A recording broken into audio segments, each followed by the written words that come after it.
Sorry, I still got that beat just going right in my head here. Just got that.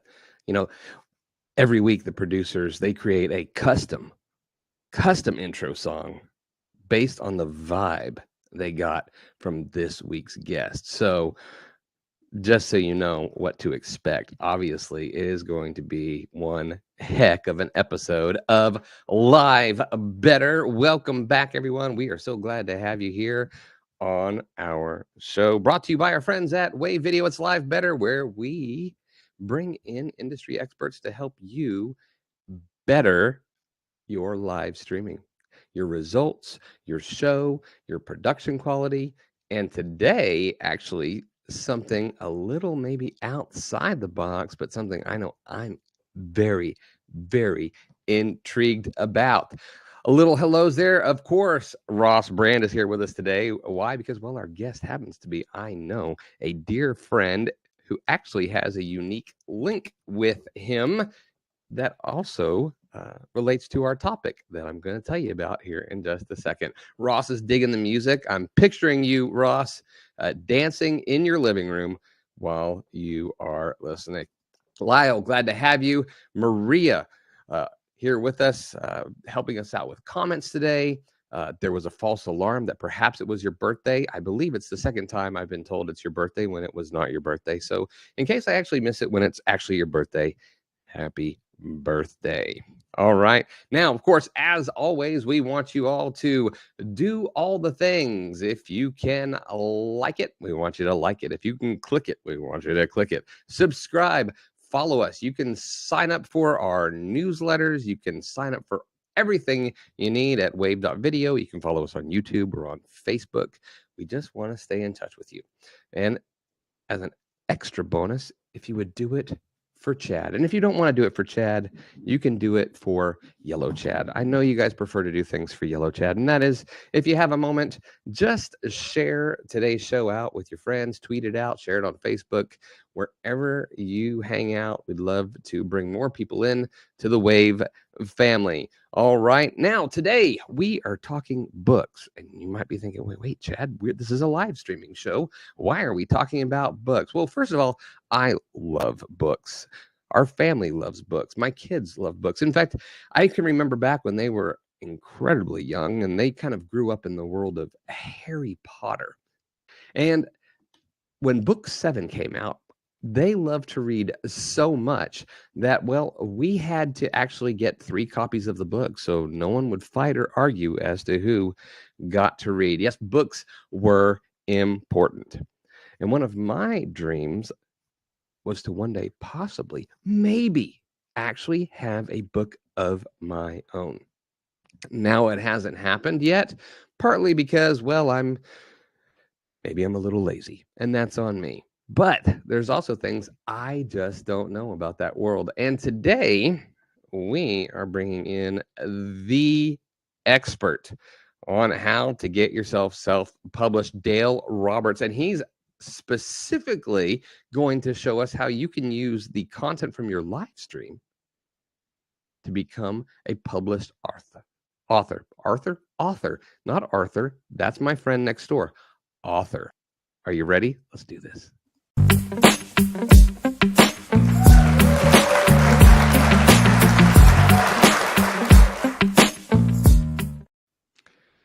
Dale, what's going on, man? Dude, after that intro, honestly, I feel like I should do like a 90s like sitcom, like intro where it's just like, everywhere you look, everywhere you look. Oh, my goodness. Amazing, man. I'm excited to be here, dude. I'm excited as well. Now I wish I had like a studio laugh track for the sitcom bit there. Yeah, exactly. And maybe we could get, Karina in the background. We'll get her to come out and we'll have like the applause. Everybody's like, yeah, all right. It's the fan favorite. Everybody's wanting her to come in. Oh my goodness. Let's not get Karina started, okay? I know things. There's a reason we keep her in the background. There's a reason. So gotcha. Now, guys, for some of those of you who don't know, just a little quick intro on Dale. He's an independent author. Okay. He actually hosts a YouTube channel called Self-Publishing with Dale. I believe you have another channel as well. I'll ask you about that here in a second. And if I understand since 2014, you've been doing this whole self-publishing thing full time. He speaks about it. He teaches about it, and he also helps people with video production as well as the whole book publishing thing. So let's get into that. And before we dive too deep, I'm going to start off by just giving those of you who maybe are here for the first time a quick little preview at how we are creating all this magic today. We're doing it with Wave Video. And if you're not using it yet, here's what you're missing out on.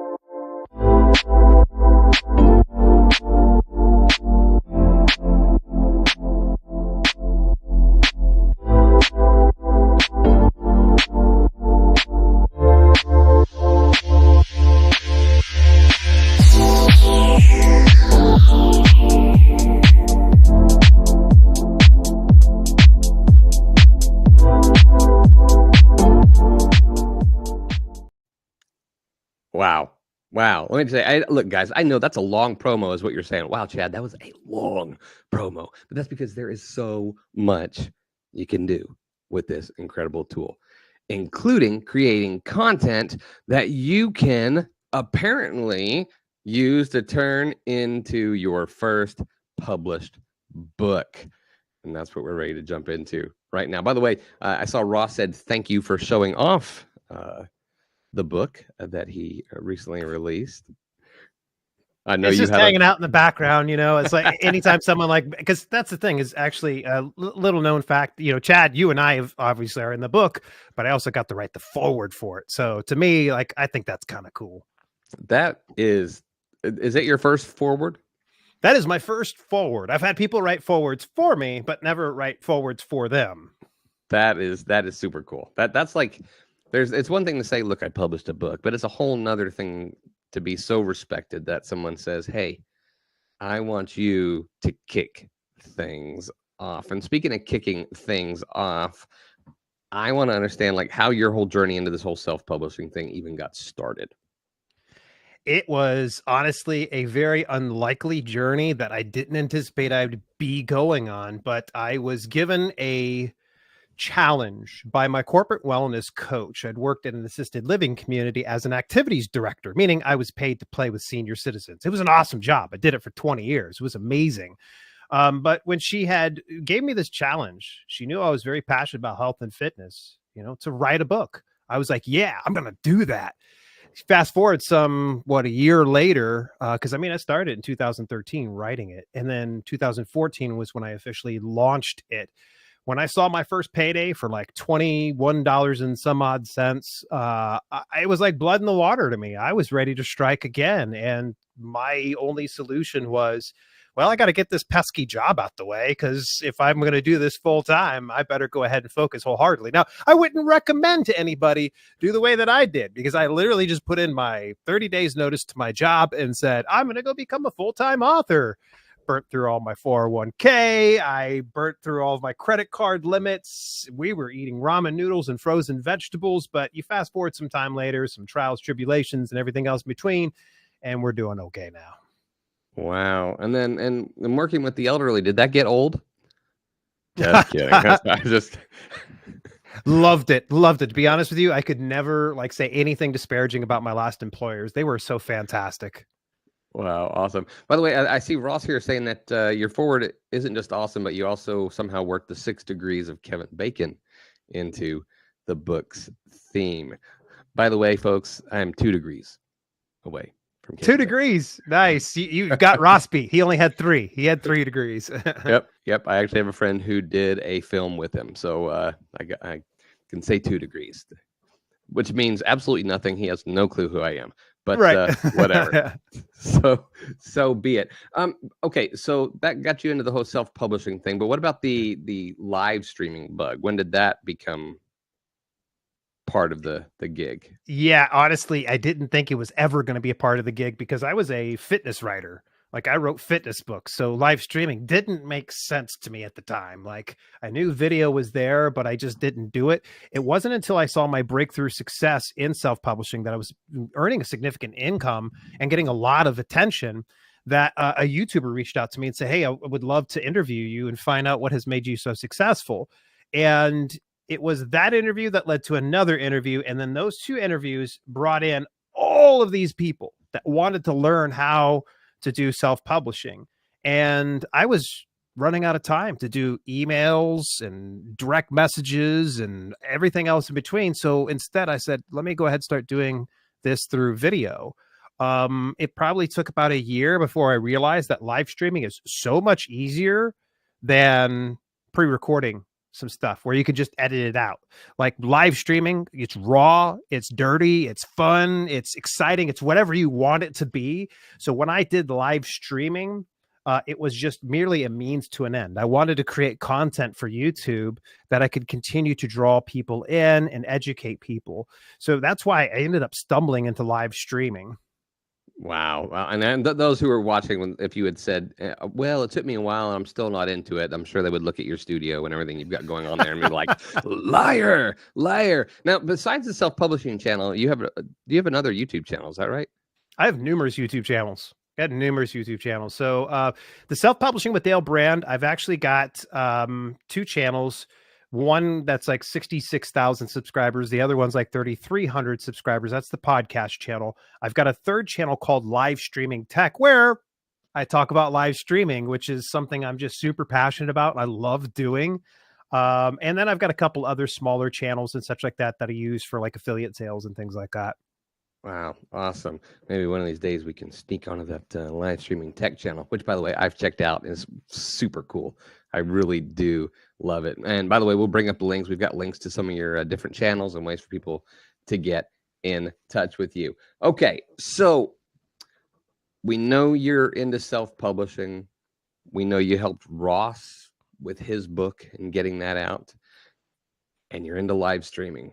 So let's create the perfect storm. And tell me how repurposing live stream content into a book is a good strategy. This is a great question, and this is one that can split off onto so many different avenues. But what I'm going to focus on is the fact that you as a live streamer are a video content creator. There is something that you're creating from 1 minute to the next that you're verbally communicating that some people may not want to consume that way.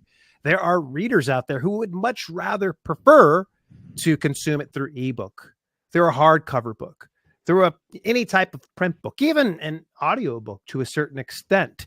And so now it's just, I've created the content already. Do I just let it just die over on a platform and just leave it as that? Or do I take that content, scrape what I can from it, and repurpose it into a full book?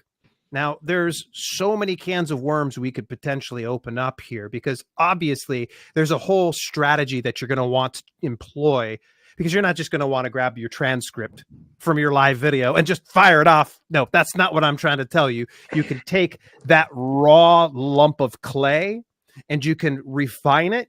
You can edit it and make it much better. And I think it's great that we actually are talking about Ross. If you don't mind me pulling up this one, you're in the first book too, aren't you? I'm not in the first book. It was some kind of legal thing. Now you are. I just squeezed the second book into the first book. Yeah, you're right, in there. Right. So this is a great example. Ross was doing his yearly live streaming and digital media predictions. He's done this for the past like 6-7 years now. It's been a while. And part of the celebration was he decided, hey, let's go live with these influencers. Let's ask them their predictions. And then after he went live, this man is crazy enough that he took hours of footage, had it all transcribed down, went through, edited everything to make sure it was refined, inserted images and such like that. And the one thing, this was a tip that I gave to him and I'm going to give to all your viewers right now, is if you're going to repurpose live content and it's freely available, you're going to have to offer something in addition to that, because there's going to be some people who are bitter.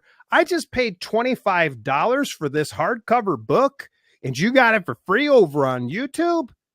get something completely unique. So what he ended up doing, I think, was added like an additional 30 predictions in here. Well, at least the more recent one, he did that.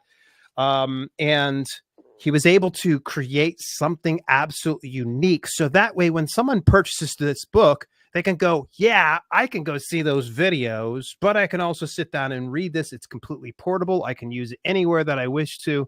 Ross is a great example of how to do the repurposing of your live content into a self-published book. Wow, Ross is just a great example, period. I mean, just like I'm a huge fan. By the way, guys, make sure you're using the hashtag #LiveBetter. This is your chance. Ask your questions. I know you have them, unless you've published tons of books. And other than Ross, I don't know who in here has. So I know you have questions. Many of you have asked me this week about it. I know you're interested. So ask your questions.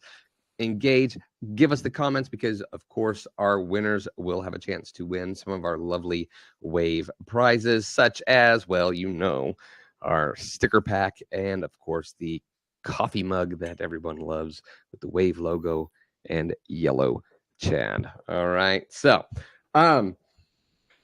I love the part, and Ross also mentioned that too, the part about adding something extra, because I've done that before. I've purchased something and then found out, like, oh wait, there's a PDF version of this I could have just downloaded, or, you know, oh, this information's available here, whatever the case may be. So I think that's I think Ross even has a download with his that you can get access to. Now, what about the order of things? Let me see if I get this right. I want to make sure I phrase this right. Should you plan turning your live streams into a book in advance, or is it better to master one and then thinking about repurposing after the fact? This is going to depend a lot on your personality type. If you're a type A like me, you're probably going to want to get it all outlined in advance. But like Chad, you strike me as the type of person that can go live streaming out of dead sleep. Like, you're going to probably get woke up and you could probably just have a killer live stream no matter what. If that is your gift, embrace it. Like, go for it. I say that find what works best for you. If you think to yourself, you go back and you listen to your live streams and you're going, I don't know, this can turn into a book, then chances are very likely you may have to go back and outline it. So that way you have some bumper walls up there. So that way you can get a strike on your first bowl into the, you know, the lane there. But beyond that, I mean, just honestly, it's going to depend a lot on who you are. What are you comfortable with? If you're happy with the content that you're putting out for live streaming, because if you're putting out garbage, then I wouldn't recommend putting that into a book. That's fair enough. And I would think maybe because certain people do different types of shows, like this one, obviously we could easily do that, right? We've got different topics. We have chapters because of that, and we could have all of these live better the book. But somebody who has more of a talk show, you know, lady, here's what's going on with so-and-so and blah, blah, blah. They may not have like that informational content, but could they also, though, maybe take that live content and the experiences from it to create a book? That's so true. Something that's more behind the scenes and such. I think that that's brilliant, to be honest with you. There's no limit to what you could do as to what you can pull from your experience as a live streamer to turn into a book. Just something as simple as your expertise. I know for you, Chad, you've been, you know, live streaming for quite a long time. Just knowing what your process is for each interview, how you prepare it, all that type of stuff. I think there's going to be a lot of people out there that would be very, very interested in knowing that process. I know for me, what I learned from one of my favorite people and probably a mutual friend of ours, Owen Video, when I found out his process and how he did his podcasts, I was like, mine. I do exactly what Owen Video does because I love his workflow. So it's a case of just trying to find who you are and what you feel comfortable with and sharing. You know, I think the thing about Owen's process that surprised me the most and impressed me the most wasn't so much the process, but the fact that it just surprised me that Owen came up with it. Just kidding, Owen. Owen, you know I love you. He's one of my dearest friends, actually. So that's hilarious. Okay, so how do you know when you have enough content to actually go ahead and publish a book? You literally, there's no limit or minimum that you need to do in order to do an ebook. Like honestly, you and I could have probably done an ebook version of our intro together where I horribly sang the Full House song. Um, but I think what you have to think about is when you turn something into a book or a publication, because sometimes book is a loose sense of the words. 3 pages hardly qualifies as an actual book, but just to make things easy, I say book or publications. It's interchangeable. Mm, So think about the value you're going to deliver and not so much how much you're doing. It's quality versus quantity. So, for instance, this is awesome that I'm sorry to keep pulling up Ross. Ross hasn't paid me to do this, but Ross has got a rather thick book. This takes a lot of time. It takes a lot of energy. And there's probably a lot of entrepreneurs watching this right now going, no, I am not doing anything remotely that much. Totally fine. What I would recommend is if you really want to get your feet wet, just start with something short. Maybe it's just a short PDF. It could probably be a checklist to, I don't know, underwater basket weaving with dolphins. Like, I don't know what that might be. Just put your foot into the water. Something also that will help you really break into the business of self-publishing would be low content books. And I know that's a conversation for another day, but low content books are like diaries, journals, notebooks, essentially blank books that you can publish. It'll get you used to the publishing process. And then when you're ready to go ahead and fire it off, you're not going to look at your book and go, oh, there's only 15 pages, or, oh, there's 2,000 pages. You're going to go, oh, this is an amazing publication. I'm going to put it out regardless of the length. so what are the first steps I need to take then? First steps, getting your live content published into a book. Go live. Get that puppy done. If you're a type A, you got to get it all outlined ahead of time and make sure that you try to stick to the plan. So that way you're not having to go back, transcribe an hour-long live stream, but about 45 minutes of it is you talking to the audience. Like, that's going to be a waste of time and money. So make sure you're staying right on task. Same thing goes whether you have an outline or not. Stay on task. The very next thing you can do is transcribe it. You can go to places like rev.com, I think otter.ai. Heck, if you're feeling froggy, a good friend of mine, Ben Gothard, actually just dumps it over into YouTube, uses the auto captions, punctuates it, and that's essentially what he's able to do for his transcripts. There's so many ways that you could do this, or you can painstakingly turn your video on and transcribe it that way. I wouldn't recommend it. To me, I'd rather pay a few bucks and have somebody else do it for me. Well, and it's funny. It's funny that you mentioned transcribing. So, Yeah. what if there was a tool that you could use to actually create all your promotional materials for your live show, go live, and after the live, transcribe and caption the video from your live show right afterwards? What if you could do that all in one tool? I'm trying to think if there's one. Oh, I know one. Wave.video. Well done. See, it was like I set him up for something like that, which I promise we actually didn't plan that out. Yeah, one way or another, if you can get it all transcribed, that is the best first steps. The next logical step is going to be taking this alphabet soup and making it a little bit more readable, because reading is much different than listening. When you read, there's a certain way you need to communicate that's more powerful, much more effective than, say, you and I having a conversation. So there's going to be some filler words that you're going to need to remove out of there. There's going to be some extra things in there. You're like, oh, that doesn't translate well when you're reading it.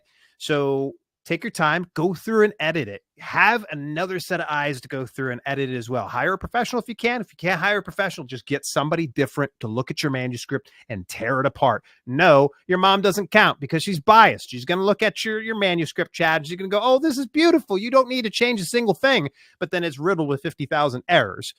Get somebody that you know is going to be boldly honest with you and tear that manuscript apart, because the whole purpose is to make it really, really good. You want to have your car to go out onto the showroom looking like a Ferrari and not like an old beat up Pinto, rusted out and missing its rim on the back right tire, I love it. Love it. Hey, and I noticed that there's a lot of people here watching that normally may not be here. We know we've brought some people in from Dale's audience as well. We'd love to hear from you. I see some of our typical fans here engaging and asking questions, but we want to hear from the rest of you as well, because why? We're going to be giving away some coffee mugs and stickers and stuff at the end. So, but in order for us to do that, we need to know you're here. For example, Solar Winds out of nowhere. There we go. Thanks for jumping in. And actually, Solar Winds jumping in with a question. Why don't we jump at it right there?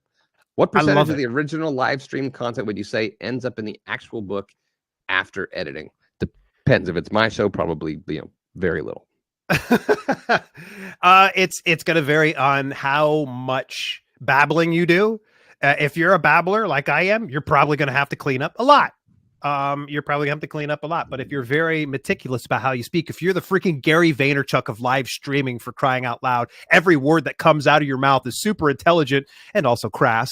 But you just have to censor that one. Yeah, exactly. But either way, the percentage of that it's going to vary from one person to the next. I found typically 75% is salvageable. The rest of it's like filler words and some stuff where I'm like, that I was babbling here. I might as well just remove this. Interesting. Olivier has his book title, Buy My Stuff, the end. Sold. Take my money. I love it.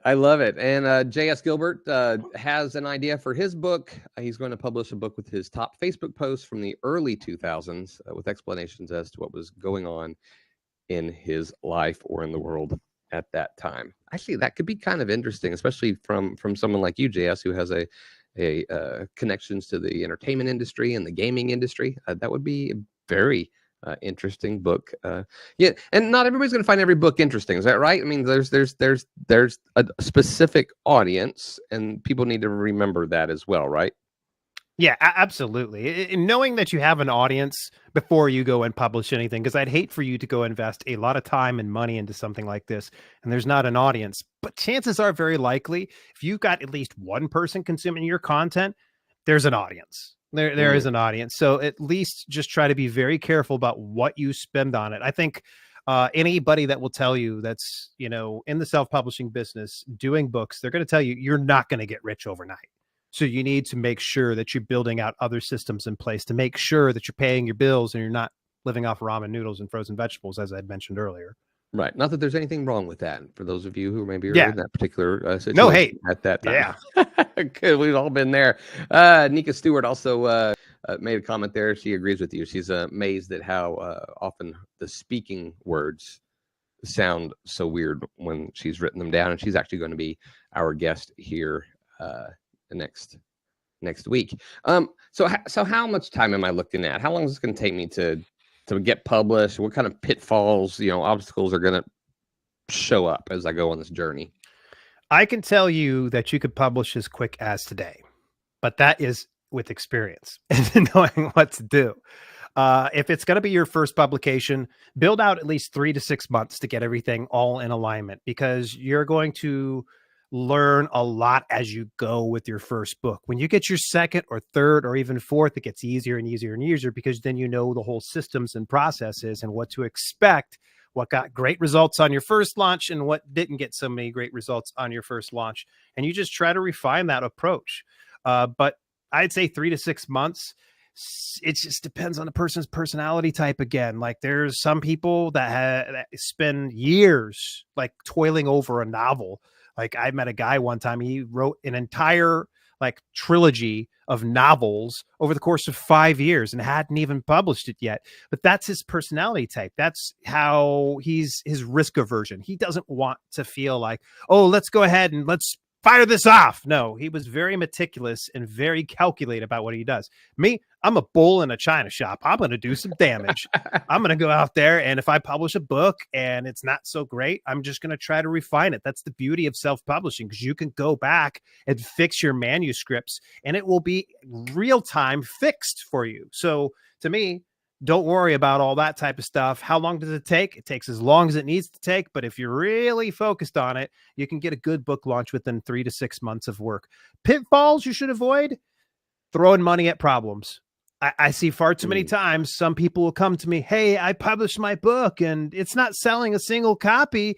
I went and spent $10,000 on Amazon ads and it's not working. And I'm kind of like, and I go back and I look and I'm like, dude, why are you throwing monies at the problem here? Your problem is you got a bad book cover, you got a bad book description.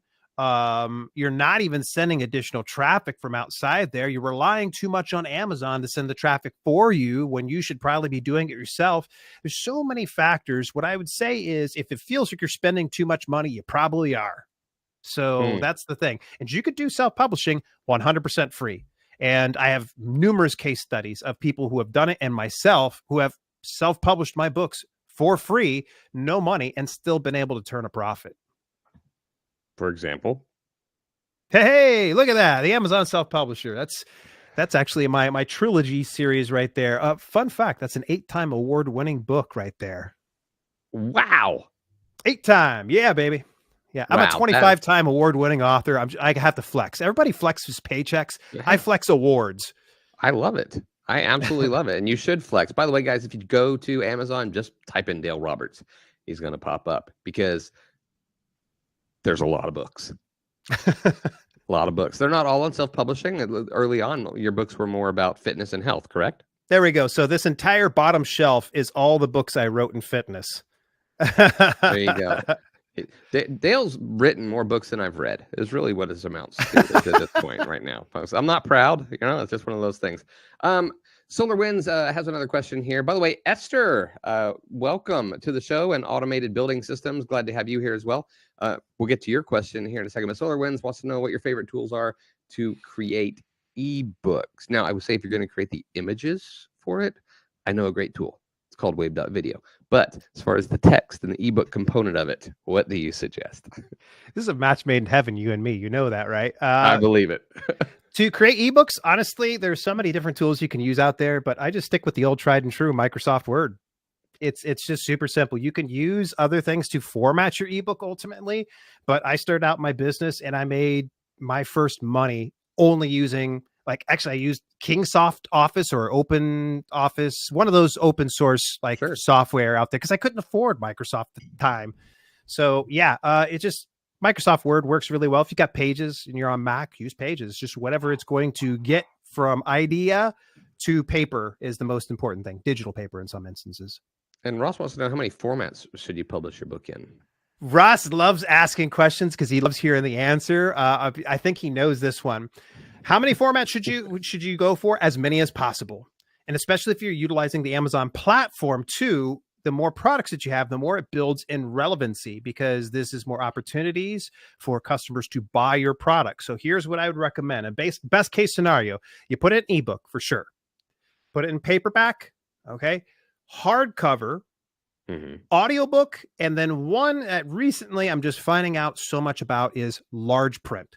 Depends on your audience, because if you're putting together, let's say, for instance, a children's book, large print probably doesn't make any sense at all.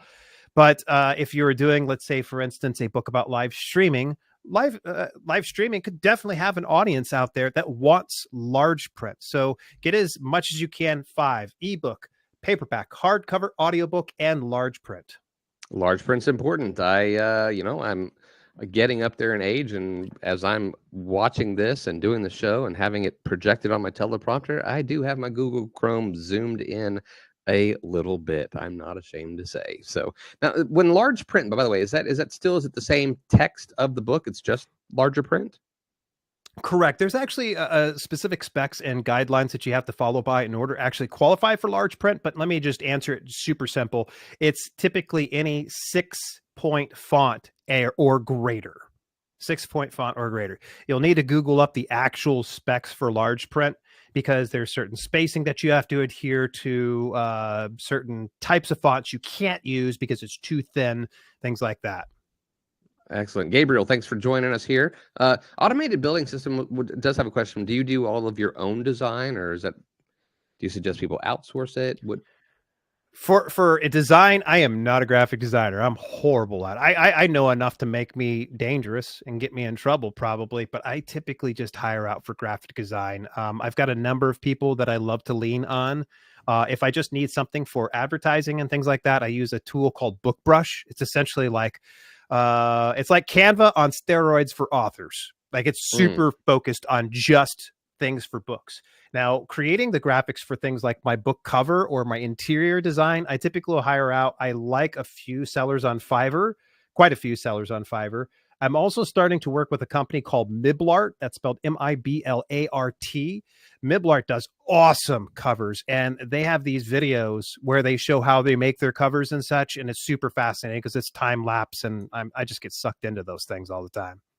Wow, super awesome. Ross is asking about the audiobook and the recording. If anybody's interested, I haven't written a book, but I've always wanted to voice over an audiobook. So if you're interested, let me know. I'll give you a great deal just because I want to be able to say I did it. It's a bucket list thing for me. It's one of those things I want to be able to say, you should get the audiobook because I heard the guy on there is just smooth. You've got the equipment for it. You got the equipment for it. That's not something I'm told all the time either. Now, do I need a certain viewership level in my show? Do I need a certain following to actually ensure that my book's going to be successful when I launch it? No, not at all. I want you to think about this, that you're breaking ground in a whole new world. Having viewership will help, but it's almost like creating another digital asset. You're already creating these live videos and people watch the replay of those specific videos and they come back and consume it. And people that are brand new to your stuff are constantly discovering you as time goes on. Same thing works if you were to go and publish a book through places like Amazon, Ingram, Spark, Blurb, Drafted Digital, so on and so forth. Creates this digital asset that a whole new audience is going to stumble over you and discover you and consume your content. And hopefully, if you've done your job right and you've put together a stellar book, there's a call to action to go check out your live videos. And so one hand washes the other. You do live videos. Hey, check out my book. Go buy it. People go and buy that book. People buy the book. Oh, he's got a live channel over on YouTube or Twitch. I'm going to go check it out. It becomes reciprocal, and it's really kind of a lot of fun. Wow. I'll tell you what. Hey, everybody, here's what I want everyone, every single one of you to do for me right now. If you've always wanted to write a book, in the comments, let us know what you've always wanted to write a book about. Or maybe you already have like this creative title you've always wanted to use. Let us see what's going through your head. I'm curious to see all of the different topics that might be covered by the people who are watching the show. So share that with us. That would be super, super cool to see the broad spectrum. By the way, if you also want to have help on recording the audio for your book, J.S. Gilbert, who's a fan of the show and is here weekly, is a voiceover guru, so he can help you out get that set up. Now, the flip side of this, I don't have to have a certain viewership to ensure a successful book launch, but what about what's going to happen after I publish my book? How is it going to help me with the influence that I do have in growing an audience after the fact? Getting that book up again, it kind of comes back to where I say you have an additional asset that's going to open you up to another audience and start to grow it that way. The beauty of self-publishing, I would say 90% of all self-publishing platforms and print-on-demand platforms are free to publish to. Remember how I said you can do this free? Well, the nice thing is you are essentially being allowed to put advertisement for your brand on numerous websites for no money. And in return, you're going to get paid for those people coming through. So yeah, having that book is going to create bigger influence because you have an additional asset. You're spreading a wider net and you're bringing them into your universe. Wow. I've been looking forward to this topic, by the way, because as I started looking at it and thinking about the questions and things we were going to ask, of course, obviously I thought about this show. But I thought about how easy for some, perhaps somebody like me, if I were to start another show of my own that covered another topic that I was interested in and brought people in and talked about it each week, that it's a great way to do something I love doing, to get the content I need to publish a book, which is maybe not necessarily something I love doing. Does that make sense? Yeah. Which side are you on? Are you like, I'm all about the book, or are you all about I love getting the content and the information from people through my shows? I'm going to lean more towards your direction. The books are great. I am a, I am a bibliophile. I love to read and such like that, but I don't romanticize it because at the end of the day, I understand that the books aren't the only part of my business. It's merely just one cog in this larger portion of this machine. So the way I look at it is that I scratch my itch. My itch is going to be helping out other people, providing some content and insights into the knowledge that I have, and hopefully help, you know, elevate their quality of life or their understanding of the business. No, I totally feel that. Matt Haas, mate, welcome. Glad to have you. If you're just joining us, by the way, we're asking you guys to share with us what your book would be about. Do you have a creative title? Do you have an idea? Do you have a topic you've always wanted to write about? I want to hear. Share it with us in the comments. And if you're worried about us taking your idea, nobody here has that much get up and go that they're going to go ahead and do it. They're all busy doing their own thing. So it's okay. This is a safe space. But we do want to hear. We'd love to. It'll help us give a little insight into who you are as well. So share that with us. Okay, Dale, you've written a lot of books. But what's the grandmother of all of them? What's the book of books that you haven't done yet, but one day you really want to write? This is the difficult question that I was like, I had to sit there and think about this because, obviously you kind of, set me up ahead of time, but not with this one. Not with this one. Yeah, this one's a good one. You caught me off guard. To be honest with you, my brain is now shifting over to fiction writing. This year, I've been solely focused on it. I'm actually sitting on 5 nonfiction books right now that just need some. I thought you looked taller. Yeah, exactly. Yeah, normally I'm just 6'1". Today I'm 7 foot.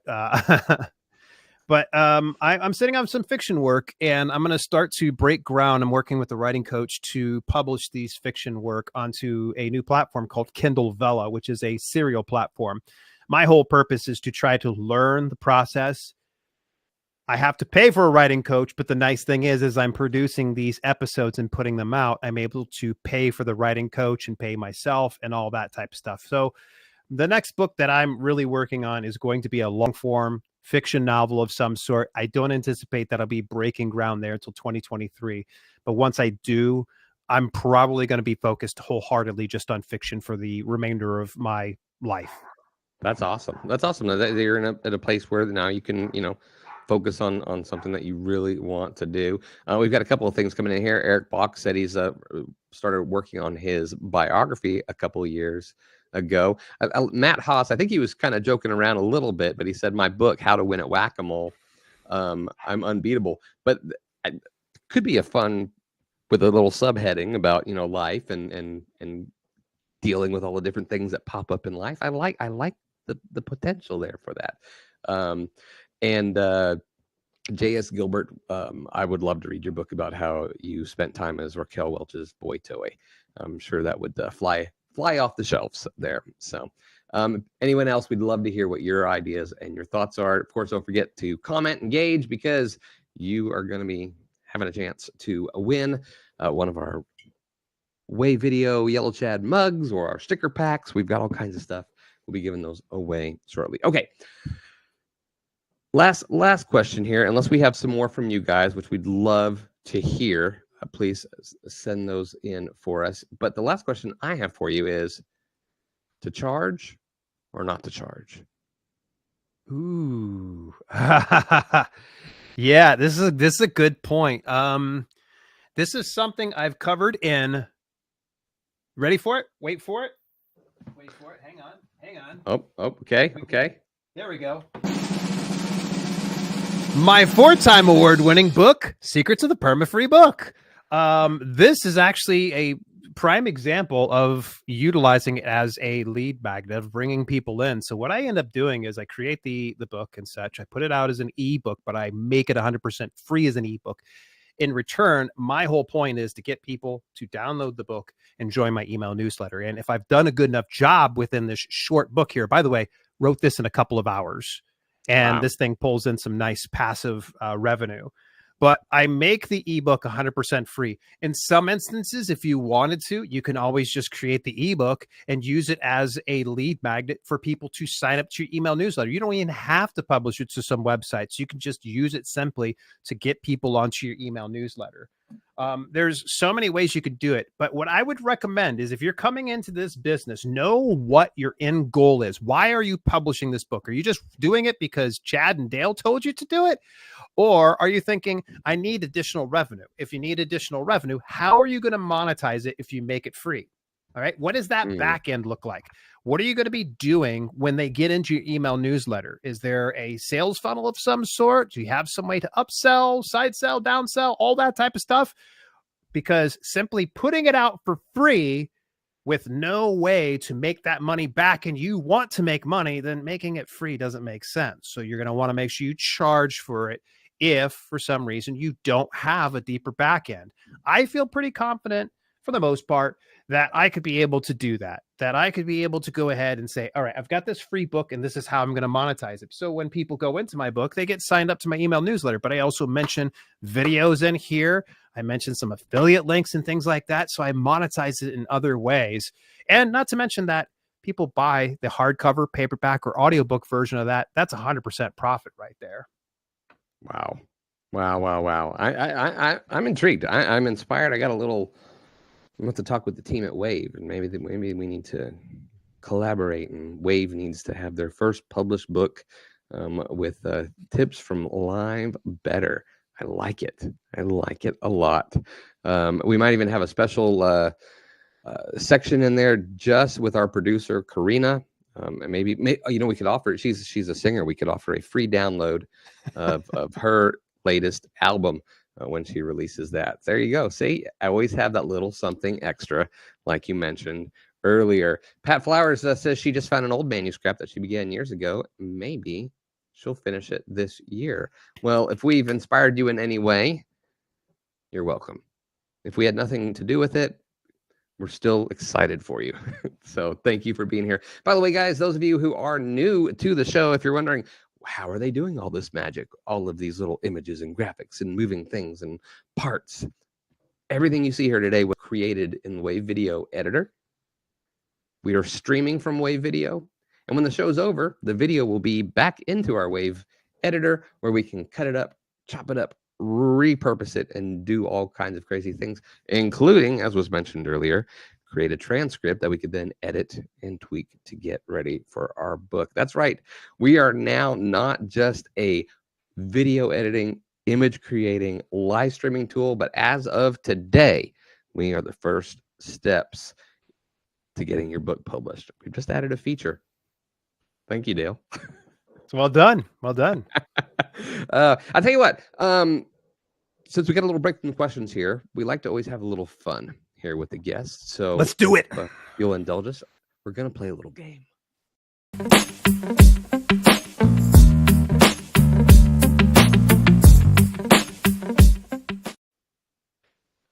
I'm sorry, but the music they're using this week just makes me want to like lean back in my chair and put yeah, exactly. Oh my goodness. So this is a little game that we call This or That, and we want to encourage all of you to play along here with us in the comments. We're going to put up two options, and you're just going to share with us which you would choose, what your preference is, or perhaps it's which one you don't want. It'll be obvious the way you're supposed to choose. I will warn you, there's always a chance that there'll be follow-up questions because sometimes I'm a little intrigued by the answers that are brought up. So here we go. First one, This or That. Pulp Fiction. Holy Grail. Pulp Fiction. He's like, I'm not even having to like think about it. I like Holy Grail. Monty Python's fantastic and such like that. As soon as I saw Pulp Fiction, I'm sorry, I'm just a big fan. I'm a big fan of Monty Python, but I think I'm just that much more for anything by Quentin Tarantino. This is fair enough. Over in the comments, we've already got Holy Grail starting to pop up. I would probably be more of a Holy Grail guy, partly because I have to, on-screen confession, I have not seen Pulp Fiction. What? I feel like that's something I'm going to have to remedy this weekend. I'm out. See ya. Next thing just you're going like, to tell me, you've never watched Reservoir Dogs too, right? and I don't even know what that is, but Oh my gosh. and just like that, folks, the friendship ended. It was a dark day. Matt is with you. Pulp Fiction, no question. It seems to be kind of split, and Easy Graphics just popping in to say hi. Easy Graphics, hanging out. We're gonna play. We're having a little fun. Wow, this one's back and forth. It's interesting. It's probably one of our more split answers. So, and I will remedy my my lack of culture in my life this weekend. You have my word. Dimitri, he's one of the founders of Wave.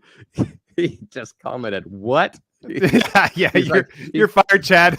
Yeah, like, and just like that, this was our last episode. Thank you for joining us. They've decided to go in a different direction since Chad hasn't seen Pulp Fiction. That's hilarious. Most controversial question I've ever brought up. Okay, let's move on before I get in a deeper hole. Yeah. Pop or indie? Man, see, I'm assuming you're referring to music. Yes, music. I gotta tell you, probably indie, just because I like raw, unfiltered music. I like the mistakes. I like the grittiness. I like the DIY attitude. Pop's more polished, but that's not to say I feel like one's better than the other. I really like indie music, indie rock. And I also like pop. Some of it, maybe not, but I mean, I think that goes for just about anybody, right? Yeah, I'm with you. I'm more of an indie. I think back when I was younger, maybe 80s.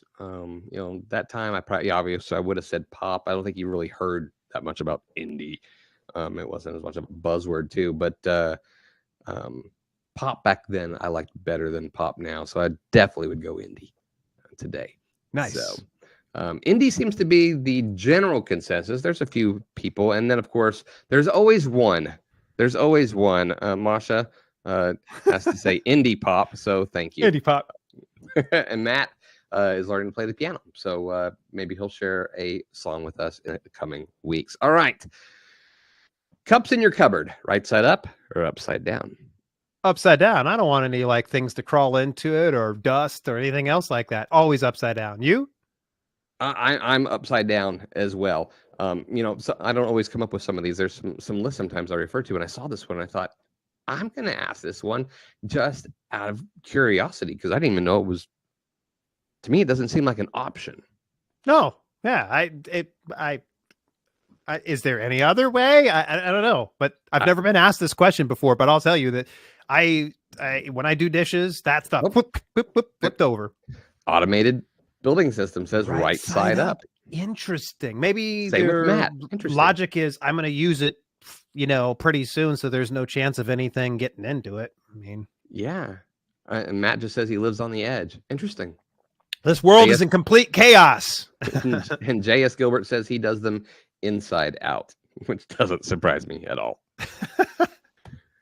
Save or spend? Not which one is the right answer, but which one would you say tends to?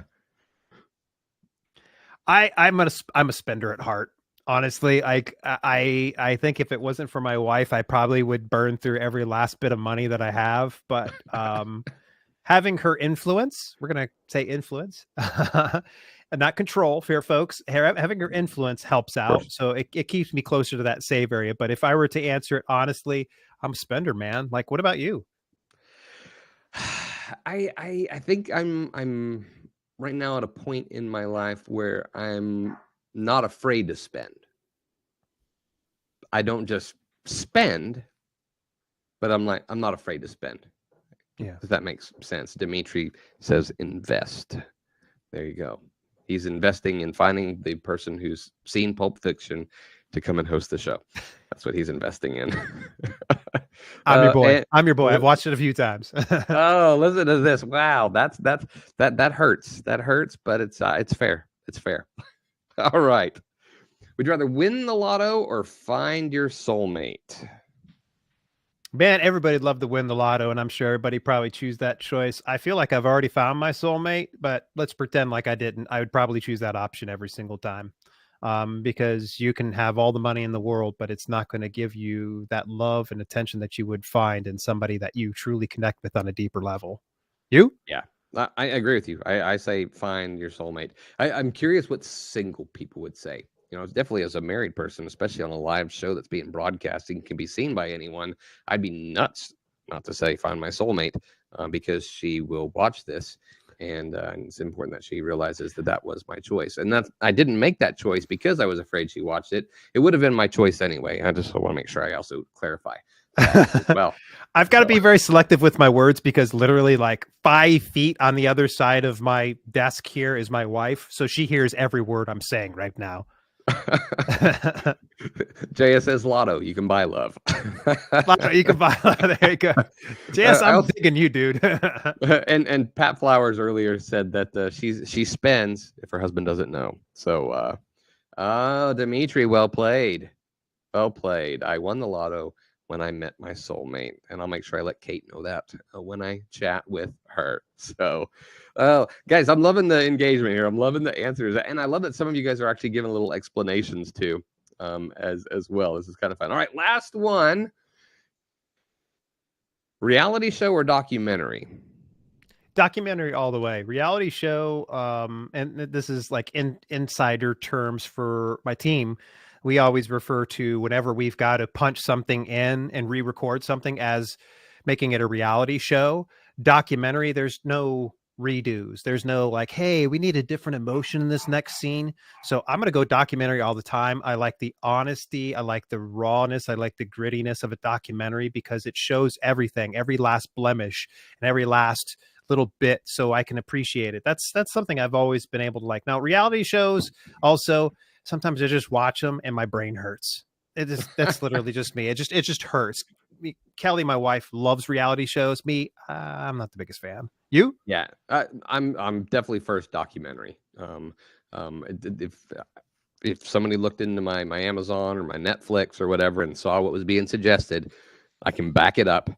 It's going to be documentaries after documentaries. But let me ask you this though: if you were going to choose and have just a guilty pleasure reality show, which would you watch? Man, reality shows.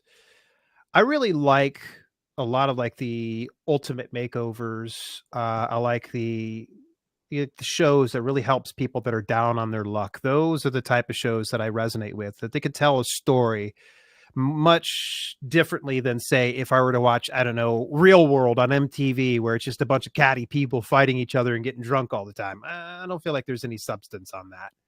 Well, I will admit, our guilty pleasure in the summer is my wife and I do like to watch Big Brother, just because I think we enjoy the workout we get from shaking our heads like this the whole time. It's just we watch it because it's the train wreck, and we just think it makes us feel better. I think about our own life choices. I think is what it is. It's a self-esteem boost is why we watch it. Yeah, probably. Yeah. So, hey guys, we see what everybody is commenting, and there's a lot of documentary and there's some reality shows. What's your guilty pleasure when it comes to a reality show, if you had to pick one? Another one I like is The Voice, by the way. And I'd like to know what your favorite documentary is, all you documentary watchers, because I'm always looking for a next one to watch myself. So there you go. All right. So I just want to say, J.S. Gilbert has making my day. His comments are absolutely my reality show. Whose butt is that?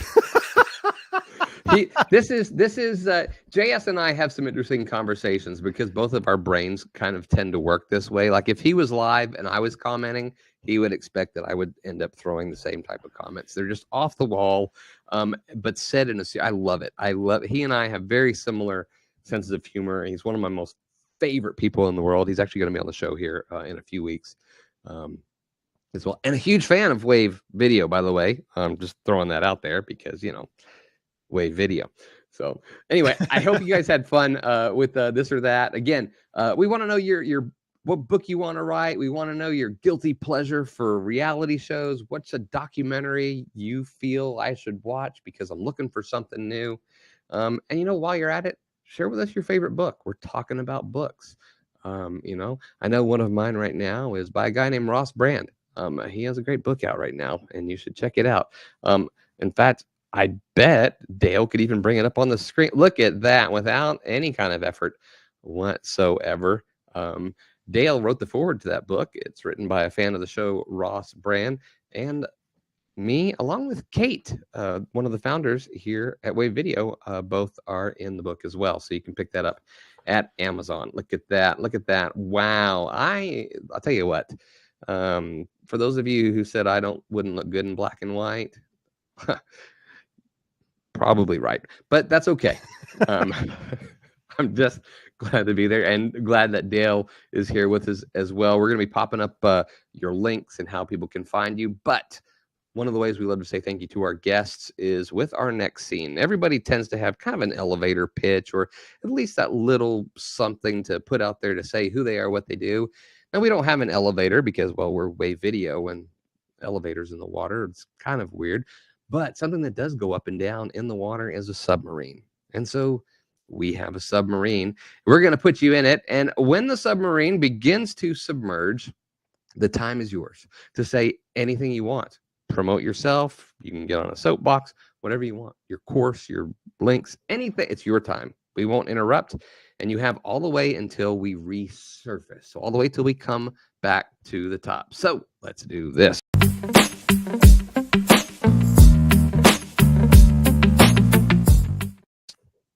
Okay. That's right. It's an actual submarine. Didn't see that coming. You showed this to me before. It's even funnier now. It's different when you're actually in it and it's yours. Now, just so you know, in case anything goes wrong, I will be right here. Go. All right. So, elevator pitch. I'm Dale L. Roberts. You guys have been watching a little bit about me. I teach people how to self-publish books that sell. You can find me at selfpublishingwithdale.com. The rest of my time is going to consist of talking about my favorite things in life, including professional wrestling, reading, writing, because why do I need to pitch myself? You guys have watched about an hour worth of content.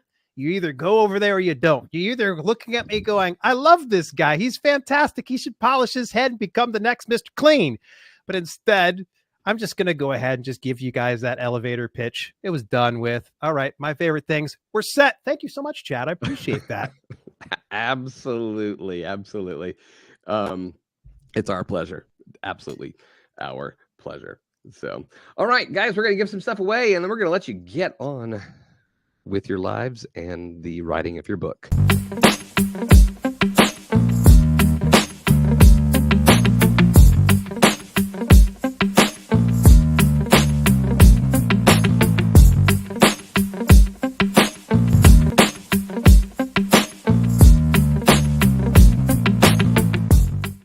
So somehow we ended up going to our outro video, which is fine. It's a great video, and you'll get to watch it again here in just a second.